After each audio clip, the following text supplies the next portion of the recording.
Hey guys, welcome back to my channel. I am very excited to be making this video because this precise week I've had one of the biggest breakthroughs that I've had in my entire language journey. I finally realized how I can radically improve my pronunciation, and what I'm going to be saying today is applicable to any language that you speak.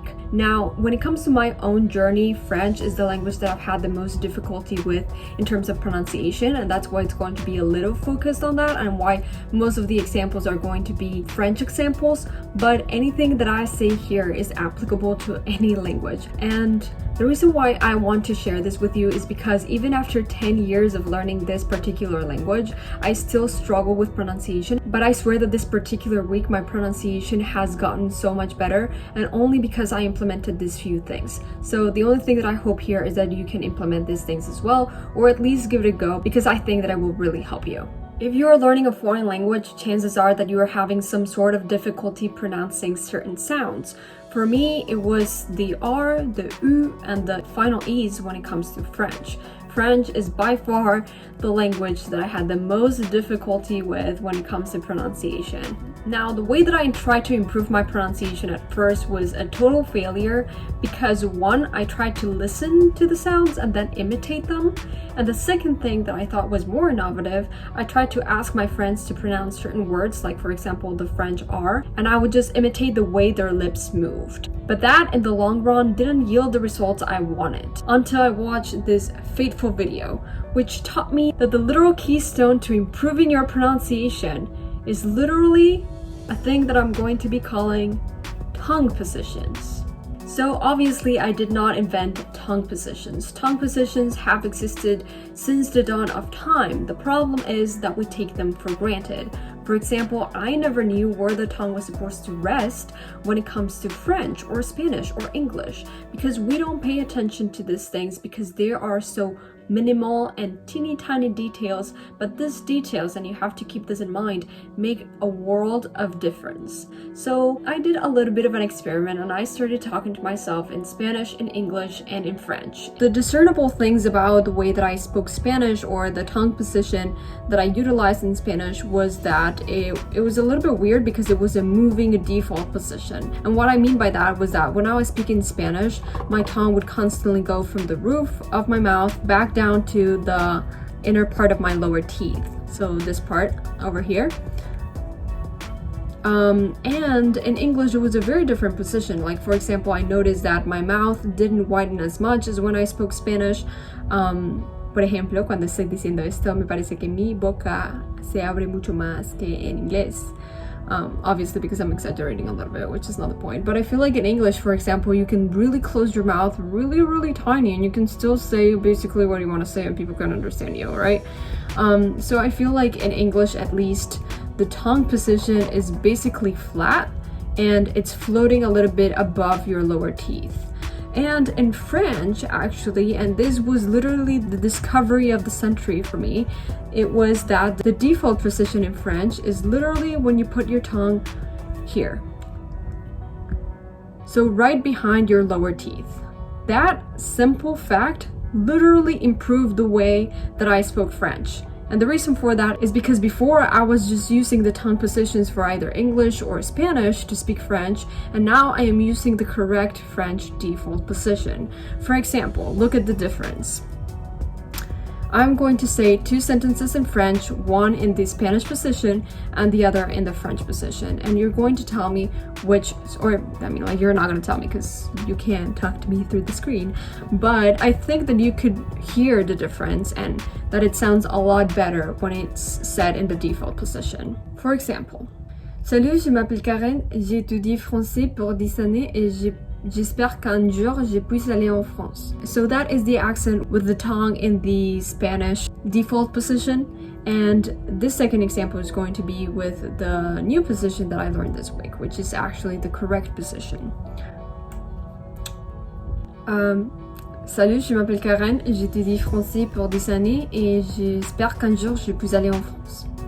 So if you notice, it makes a world of difference. I think that my accent with just that teeny tiny little detail can improve a lot. And this doesn't just go to the default position of your language, of the language that you are trying to learn. This also goes to the specificity of certain words. So for example, you can study the tongue position of particular words or particular sounds. So for example, in my case, I had a lot of difficulty pronouncing the U sound, and I realized that the difference between U and U was that one was like with your tongue floating and the other one was with your tongue tucked behind your lower teeth. So now I can say desu and desu, desu and desu, and that makes a difference because it's literally above and below. So it is important that we understand that specificity, that we know our tongue positions, sorry, I keep on saying language, our tongue positions, and is not only going to improve the way that you pronounce your target language overall, it's also going to improve the way that you pronounce certain words or the words that you have the most difficulty with. So I highly encourage you to go and look at the different tongue positions that you should be making when it comes to pronunciation. And I bet that if you just type what I typed, like how to pronounce the OU sound in French, you're going to find so many videos on that topic. However, if you do not find any of those resources, I do recommend asking a native speaker. The native speaker is probably not going to be even conscious that they're placing their tongue differently than you are, because that is so ingrained in the way that they speak the language. That is probably a subconscious move or a subconscious change when they change from English to whatever language they are speaking. But just ask them, like, where exactly do you place your tongue when you're pronouncing X word? And they will definitely tell you, and you will definitely be able to learn from them. So just to recap a little bit, there is the default position and then there is the specific position for certain words. When I speak French, I always put my tongue underneath my lower teeth. That is the starting position, the base position, the position that I always have to remind myself whenever I am about to start speaking French. However, of course, I do change the tongue position if needed. For example, when I pronounce words that specifically need the tongue to be flat or need the tongue to touch the roof of the mouth or whatever other movement they need. However, I do know that the starting base position for French is underneath the lower teeth, and that is how I pronounce most of the words and where my tongue stays most of the time. The second thing that I want to be talking about in this video is the rhythm of languages. Now, like tongue positions, the rhythm of a language is taken for granted because we are used to whatever rhythm we grew up with and we don't question it whenever we're speaking another language. However, when we do have difficulty in terms of pronunciation, we really don't know where the problem is coming from, and we can't really put our finger on the thing that we're having difficulty with.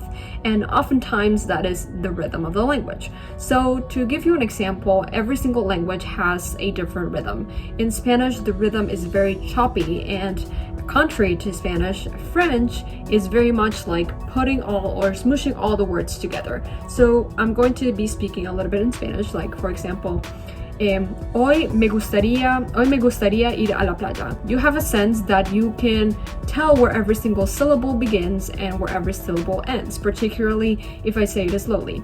Hoy me gustaría ir a la playa. Hoy me gustaría ir a la playa. It's very crystallized. You can hear every single sound.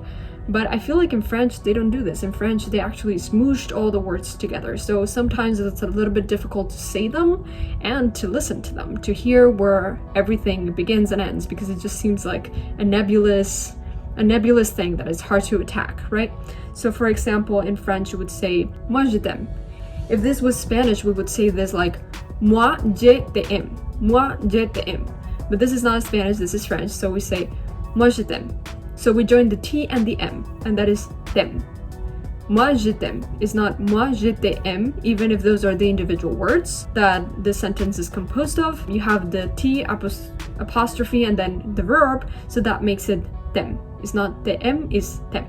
So you have to understand those little things. When you listen to these languages at length, you will definitely be able to pinpoint those rhythms, and hopefully you will be able to acquire them as well. Thank you so much for watching this video, guys. Hopefully you found this video helpful. If you want to help me for the algorithm and to suggest this video to other people, please give it a like, and also comment down below what was the hardest word or time that you had with pronunciation. It'd be interesting to compare and to contrast with other people.